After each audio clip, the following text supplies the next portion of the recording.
Morning, grade 8. Today our lesson is going to be on perfect squares and square roots. Part A, we're going to talk about perfect squares. So what is a perfect square? A perfect square is the answer to a number multiplied with itself. So what do I mean? For example, pick any number you want. So I'm going to choose the number 2. And if I multiply it with itself, the answer is 4. 2 times 2 is 4, and my 4 is a perfect square. So now let's pick another number. It can be any number you want. I can choose 10. If I take that number and I multiply with itself, my answer is 100. Therefore, 100 is a perfect square. Okay? Because by definition it says a perfect square is the answer to a number multiplied with itself. So 4 is a perfect square. Why? Because I'm taking 2 and multiplying it with itself. 100 is a perfect square because I'm taking 10 and multiplying with itself. Now let's choose one more number. It can be any number you want it to be.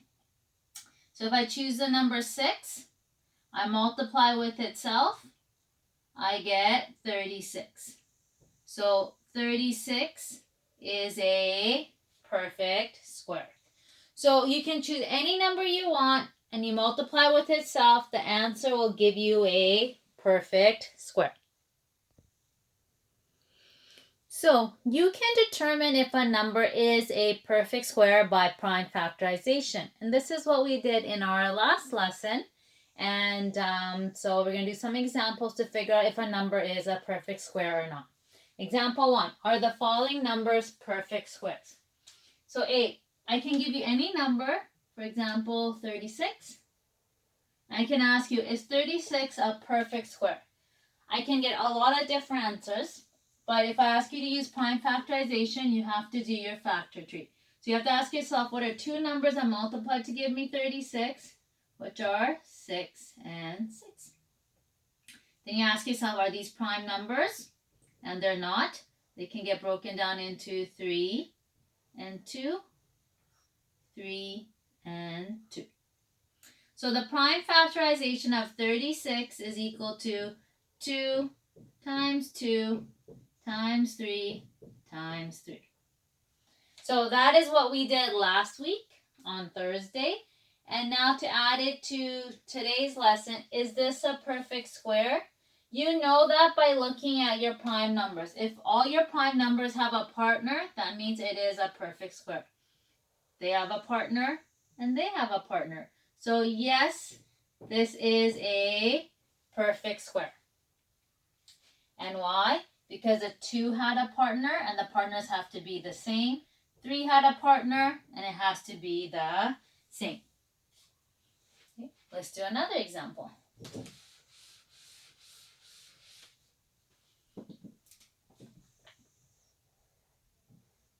$68. So for the letter B, I'm asking you, is 68 a perfect square? So your first step is to do a factor tree. So I break it down and I ask myself, what are two numbers that multiply to give me 68? I know it's an even number, so 2, I can divide it by 2. So 2 and 34, that's my prime number. I can break down 34 into 2 and 17, and both of those are prime numbers as well. So my prime factors for 68 are 2 times 2 times 17. Now I have to ask myself, does everybody have a partner? The 2's have a partner, but look, 17 is all by itself. Because 17 is by itself, this is not a perfect square. So you would say no. So 68 is not a perfect square. We'll do one more example.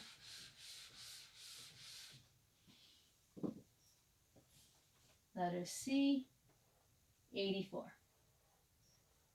So step number 1, do the prime factorization. Again, it's an even number, so then I can divide it by 2. So 2 and 42, that's a prime. I break this down. I know 6 times 7. That's a prime. I can break down my 6, which gives me 2 and 3. So, and these two are primes. So 84 is equal to 2 times 2 times 3 times 7.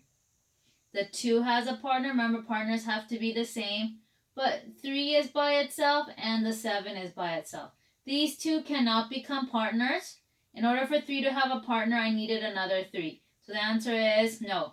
This is not a perfect square. A perfect square can also be compared to the area of a square. So for example, if I had a square, I know that all 4 sides are the same. If one side was 4 centimeters and I wanted to find the area, I know area of a square is equal to length times my width. If this is 4 centimeters, I also know this is 4 centimeters. Okay, now I plug it in. Area is going to be equal to 4 times 4. So my area is going to be equal to 16. Sorry. My area is going to be equal to 16 centimeters square. And 16 is a perfect square. Why is it a perfect square? Because I took a number and I multiplied it with itself. So anytime you're talking about perfect squares, you can relate it back to area of a square. Practice 1. What is the area of a square with a side length of 9? So what this question is asking you is to find the area of a square. So step number 1, draw your square. And all my 4 sides are the same. They're saying the side length is 9. So I know this is 9, which means I know this is 9 as well. So now to find the area of a square, I know my formula is area is equal to length times width. So area is equal to 9 times 9. So my area is equal to 81. And 81 is a perfect square because I took the number 9 and I multiplied it with itself. Practice 2. What is the square of 5? What is the square of 5? What that means is it's asking you to take the number and multiply it with itself. So the square of 5 is 25. But when they say what is the square of 5, they're saying 5 squared, which is equal to 5 times 5, which is equal to 25. So squaring a number means you have the number to the exponent of 2, but it just means that you're multiplying it with itself. So anytime it says to square a number, you just take that number and you multiply it with itself. So now we're going to move on to part B, which is going to be talking about square roots.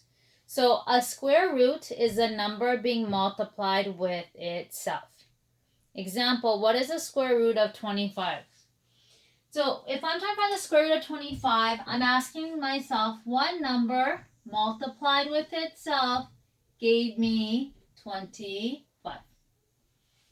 Okay? So if I think about that, I know 5 times 5 gives me 25. So the square root of 25 is equal to 5. Okay, so you're looking for the number that's being multiplied with itself to give you the perfect square. You also have the square root button on your calculator. So if you look at it, it looks like a check mark. If you plug in, if you press this button with the check mark and then 25 and then equals, you'll get 5. Some of you on your calculator will have to press 25 and then the square root button and you'll get 5. So you can always check your answer using your calculator.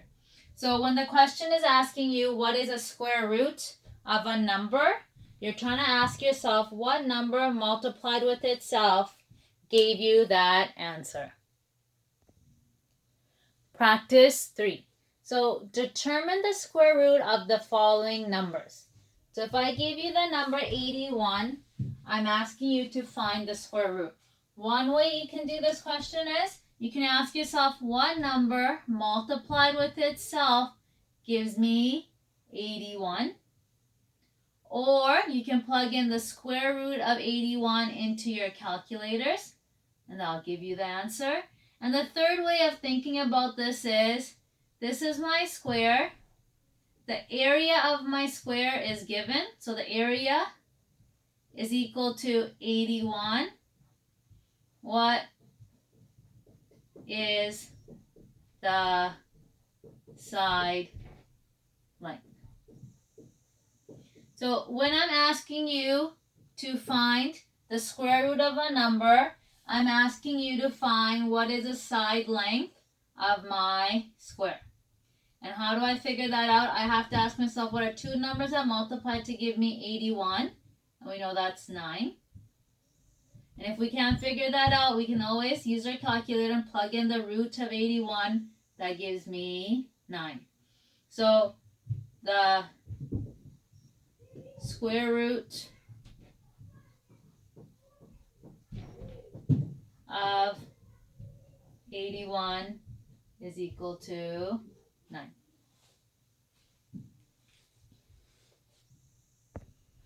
Let's try the next question.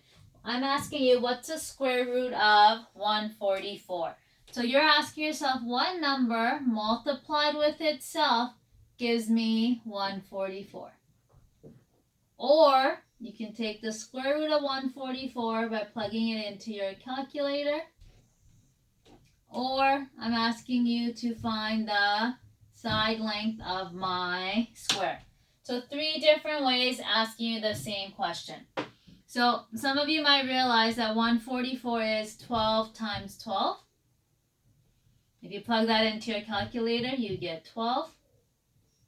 And if my area is equal to 144, the side length is going to be 12. So the square root of 144 is 12. And that is the end of our lesson for today. If you have any questions or concerns, please email me or send me a message and I'll try helping you. And Miss Huey also has her hours. So if you want to connect with her or me. But good luck and I will talk to you soon. Bye.